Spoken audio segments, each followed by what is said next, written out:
안녕하십니까. 우리가 지난번에 이어서 요한계시록 1장에 있는 말씀을 함께 연구하겠습니다. 지난번에 요한계시록 1장 1절부터 3절에 있는 말씀을 통해서 함께 은혜를 나눴습니다. 오늘은 요한계시록 1장 4절부터 8절에 있는 말씀을 통해서 함께 은혜를 나누길 원합니다. 요한계시록 1장 4절에 보면 요한은 아시아에 있는 7 교회에게 편지하노니 그와 같은 말씀이 있습니다. 요한이 이 계시를 누구에게서 보냈냐 그러면 1장 11절에 보면 가로되 너 보는 것을 책에 써서 예배소, 서머나, 버가모, 두아디라, 사대, 빌라델피아, 라오디아 7 교회에 보내라 하시기로 했습니다. 그 1장 4절에 보면 아시아에 있는 7 교회에, 이 아시아는 오늘날 보면 그 터키에 해당되는 지역입니다. 터키 공화국. 터키에 해당되는 지역 7 교회가 그 당시 실제 요한이 당시에 있었던 그런 지역인데, 그 7 교회, 아시아에 있는 7 교회에게 편지하는 겁니다. 그러니까 요한계시록은 하나의 편지라고도 볼 수 있죠. 편지라. 그 7 교회에게 기록해서 편지로 보내는 것을 알 수 있습니다. 그러니까 7이라는 숫자는 성경에서는 완전한 것, 충만한 그런 수를 나타냅니다. 우리 성경에 보면 1은 유일하신 하나님을 상징할 때 1이라는 표현을 썼죠. 그래서 예배소서 4장 5절에 보면 주도 하나요, 믿음도 하나요, 침례도 하나다. 그런 말이 표현이 나옵니다. 그래서 하나는 유일하신 하나님을 상징하고 7이나 12는 완전이나 영원한 수를 의미한다고 그렇게 성경을 상징을 알 수 있습니다. 그래서 성경에 보면 7이라는 말이 많이 나오죠. 7 나팔, 7 재앙, 7 교회, 여러 가지 이제 그 7이라는 표현이 나오고 거듭 사용됩니다. 그래서 7 교회에게 편지하노니 그랬습니다. 그러면서 1장 4절을 보니까 요한은 삼일째 하나님을 어떻게 소개하고 있는가 이렇게 보면은 1장 4절에 이제도 계시고 전에도 계시고 장차 오실 이와 그 보좌 앞에 7 영과 또 충성된 정인으로 죽은 자들 가운데서 먼저 나시고 땅의 임금들의 머리가 되신 예수 그리스도로 말미암아 은혜와 평강이 너에게 있기를 원하노라. 1장 1절 4절에 보시는 말씀이죠. 그래서 성삼위 하나님을 어떻게 소개하는가 여기 보니까 아버지 하나님을 어떻게 표현합니까? 이제도 계시고 전에도 계시고 장차 오실 이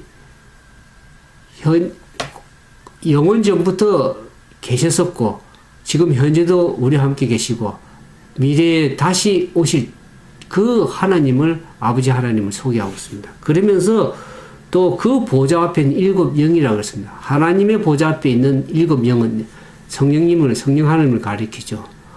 이게 7 7이라는 숫자를 아까 완전수라고 그랬습니다. 완전한 신 하나님, 성령님을 얘기를 하고 있습니다. 그러면서 예수 그리스도 아들 하나님을 어떻게 소개하고 있습니까? 또 충성된 정인으로 죽은 자들 가운데서 먼저 나시고 땅의 임금들의 머리가 되신 그분을 예수 그리스도로 이렇게 성삼위 하나님을 요한은 소개를 하고 있습니다. 그러면서 그 성삼위 하나님으로 말미암아 뭐가 있기를 원한다고요? 은혜와 평강이 있기를 원한다. 그러니까 은혜와 평강은 성삼위 하나님으로부터 온다는 것을 우리가 알 수가 있습니다. 은혜와 평강이 너에게 있기를 원한다고 그렇게 인상을 하고 있습니다. 그래서 이 요한계시록 1장 5절에 보면 예수 그리스도를 세 부분으로 소개하고 있다. 세 가지로 소개하고 있다. 여기 보면 예수님을 충성된 정인이다 그랬습니다.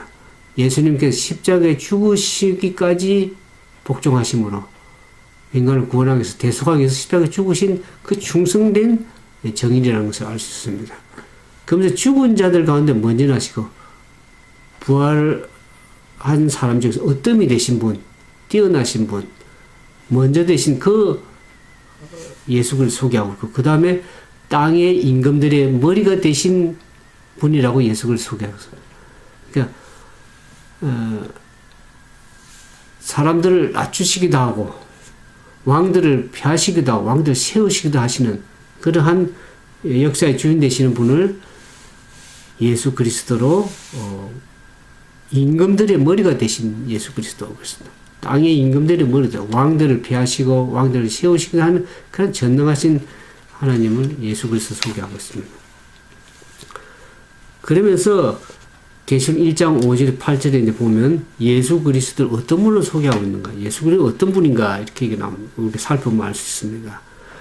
우리를 사랑하사 그의 피로 우리 죄에서 우리를 해방하시고 그 아버지 하나님을 위하여 우리를 나라와 제사장으로 삼으신 그에게 영광과 능력이 세세토록 있기를 원하노라.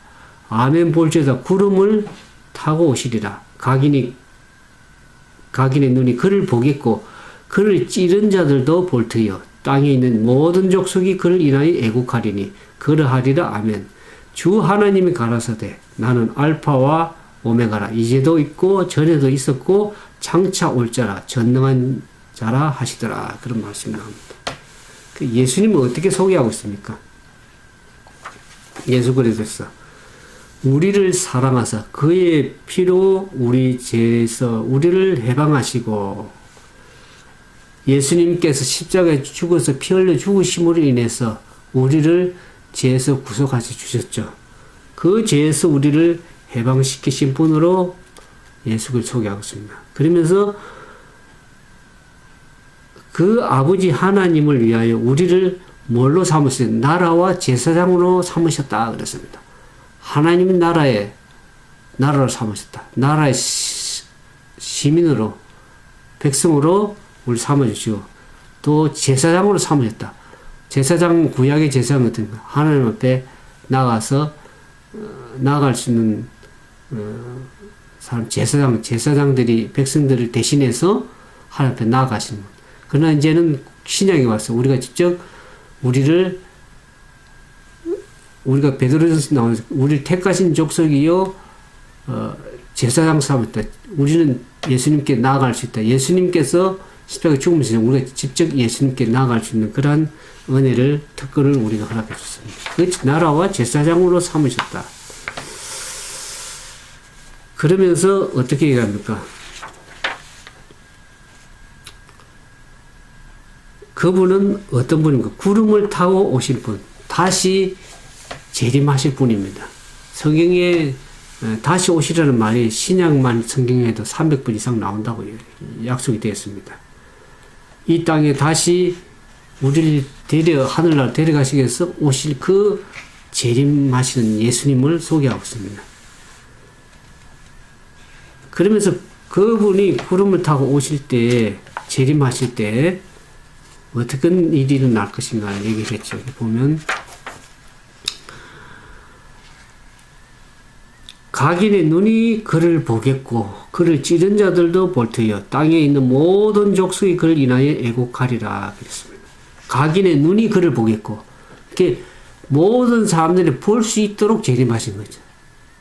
어떤 교단은 그것을 예수님께서 영적으로 재림했다 그렇게 가르치고 배우는 그런 교회가 있는 것을 보게 됐습니다. 성경은 분명히 각인의 눈이 그를 보이고 실제적으로 보일 수 있도록 임하신다는 거죠. 보이지 않게 어떤 살짝 임하는 것도 아니고 비밀리에 임하는 것도 아니고 그리고 어떤 사람도 보여 그를 찌른 자들도 볼 때요. 그러니까 악인들이 다 부활하는 것은 아니지만 그 예수님의 십자가에 찌른 그들도 악인들이 잠시 부활하는 거죠. 해서 그 예수님의 재림을 보게 될 것이요 땅의 모든 족속이 그를 인하여 애곡하리라 그랬습니다. 그러니까 의인들이 예수님께서 재림하실 때 아멘 주 예수여 오시옵소서 하고 예수님을 어떻게 해요? 기쁨으로 반가에 맞이할 사람들이 의인들입니다. 그러나 악인들은 어떻습니까? 우리가 계시록에 보는 것처럼 계시록 6장 15, 16절에 굴과 산 바위 틈에 숨어 산과 바다 위에 이르되 우리에게 떨어져 보좌 위에 앉으시니 낫에서 어린 양의 진노에서 우리를 가리우라고 자기 자신이 숨기를 원하는 그 진노에서 숨기를 원하는 그러한 악인들의 모습들을 보게 되는 것입니다.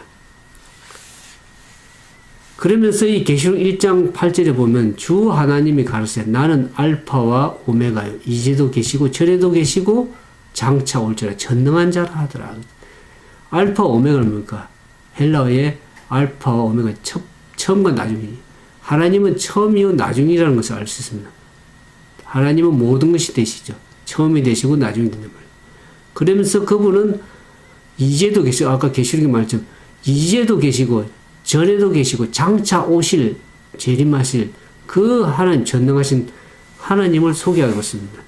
우리가 그 하나님이 영광스럽게 재림하실 때에 우리가 의인처럼 기쁨으로 맞이할 것인지 아니면 악인처럼 그 하나님과 어린 양의 진화의 재림의 날에 도저히 그 낮에 볼 수 없어서 바위와 산과 굴 틈에 숨어서 바위와 나를 가리우라고 그렇게 절망의 말을 할 것인지는 오늘 이 말씀 듣는 우리들이 분명히 선택해야 될 것입니다. 우리의 선택과 우리의 결심이 어떤가에 따라서 우리가 그날에 재림의 날에 바르게 설 수 있을지 아니면 멸망당할지를 우리가 선택하게 되는 것입니다. 아무쪼록 여러분들 이 예언의 말씀을 읽고 듣고 기록되게 지킴으로 인해서 그 복을 통해서 우리가 구원에 또 이르는 영원한 구원에 이르는 그러한 복된 그런 믿음의 삶이 되기를 주님을 축원드립니다. 감사합니다.